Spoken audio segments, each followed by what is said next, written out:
Patrick Rahim is up, and he's going to be in conversation with Shaun Donovan, excuse me.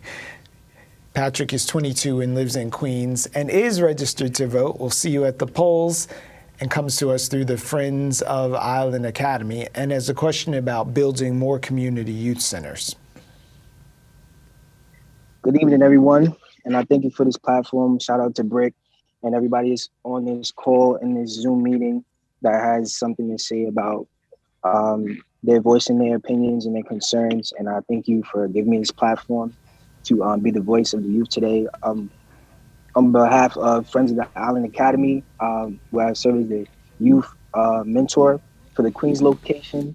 And the question that I have for you guys today is, when are we going to build more youth centers, and what are your first steps into building these youth centers? Because I've spoken on many platforms before this with Columbia University and a couple other places, but I haven't seen anybody give me a correct answer or what I would like to hear as moving forward on this specific policy and my voicing my concerns on this specific topic.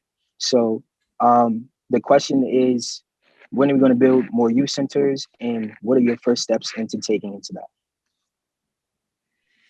Well, Patrick, thanks for the shout out to BRIC. My son's a musician who has played at BRIC. I live in Brooklyn, and I love the place. So thank you for that shout out. I also want to tie this question to something that we talked about a few minutes ago, and all the money we put in, not just to policing, but to our criminal justice system. Because to me, the idea that we spend far more on incarcerating kids than we do on uplifting them is a fundamental part of the problem. And I want to ask you a question. Do you know how much we spend per prisoner in our correction system in New York City? Just take a wild guess, per prisoner per year. I believe it's maybe around 50,000, maybe. That's just a guess. Over $400,000 a year. 400. Over 400. And we're not getting great results from it, right?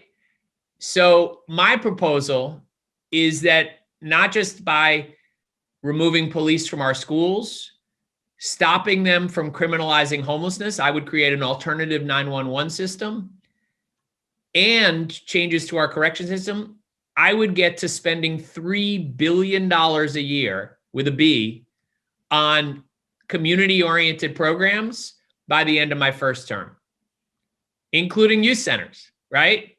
And I just want to give you one example. When I ran housing in New York City, I had housing vouchers, right, that helped people find an affordable place to live.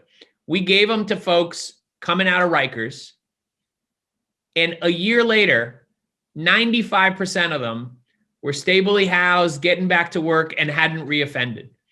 Imagine what we could do if we weren't just doing housing, but actually youth centers, all of the other ways we could keep guns off the street, really investing in community-oriented programs like youth centers.